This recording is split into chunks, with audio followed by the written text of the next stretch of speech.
Ang Heaven's Arena ay isa sa mga pinakaprestiyosong lugar para sa mga hunters at iba pang malalakas na mandirigma sa mundo ng Hunter x Hunter.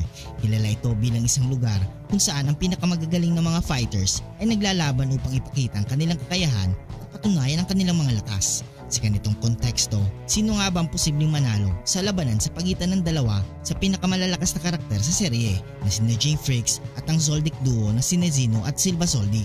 Si Jane Frakes ay isang kilalang hunter na may hindi matatawarang kakayahan sa NEN. Isa siya sa mga nag-develop ng Grid Island, isang advanced na video game na gumagamit ng NEN. Si Jing ay isang likas na strategic at may malalim na kaalaman sa iba't ibang aspeto ng NEN. Bagaman bihirang ipakita ang kanyang mga laban sa serye, alam natin na siya ay isang napakahusay na mandirigma. Si Zeno Zoldyck ay ang patriarch ng Zoldyck family, isang pamilya ng mga professional assassins. Siya ay isang master sa paggamit ng Dragonlance technique at may malawak na karanasan sa mga laban.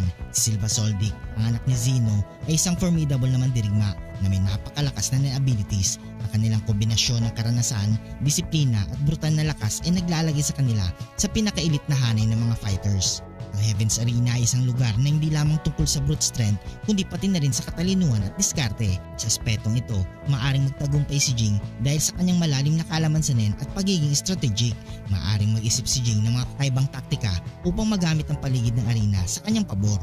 Si Jane Frakes ay kilala sa kanyang hindi matatawarang kakayahan sa strategic thinking at unpredictability.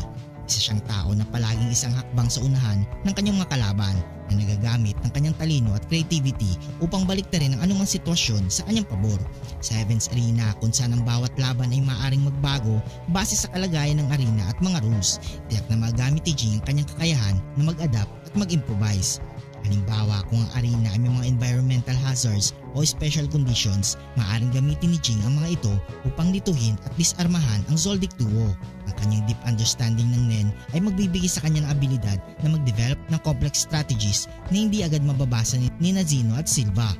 Si Zeno at Silva ay kilala sa kanilang brutal na pamamaraan at coordinated attacks. Kanilang kakayahan na mag-combine ng kanilang NEN techniques ay isang malaking bentahe.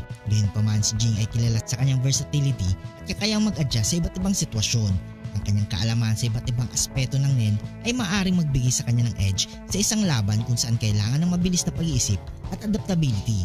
Ang tandem ni Zeno at Silva ay isang napakabrutal na kombinasyon ng disiplina at raw power. Kanilang pamilya ay kilala sa kanilang mga assassination techniques na nangangahulugang sanay sila sa mabilis at mabisang pagpatay sa kalaban. Isang labanan sa Heaven's Arena na maaaring gamitin ng mag-amang Zoldyck ang kanilang coordinated attacks upang i-corner si Jing. Isang halimbawa ng kanilang potential strategy ay ang paggamit ng Dragonlance ni Zeno upang i-distract pilitin si Jing na mag-focus sa pag-iwas. Habang si Silva naman ay maghahanda ng isang devastating strike gamit ang kanyang explosive power.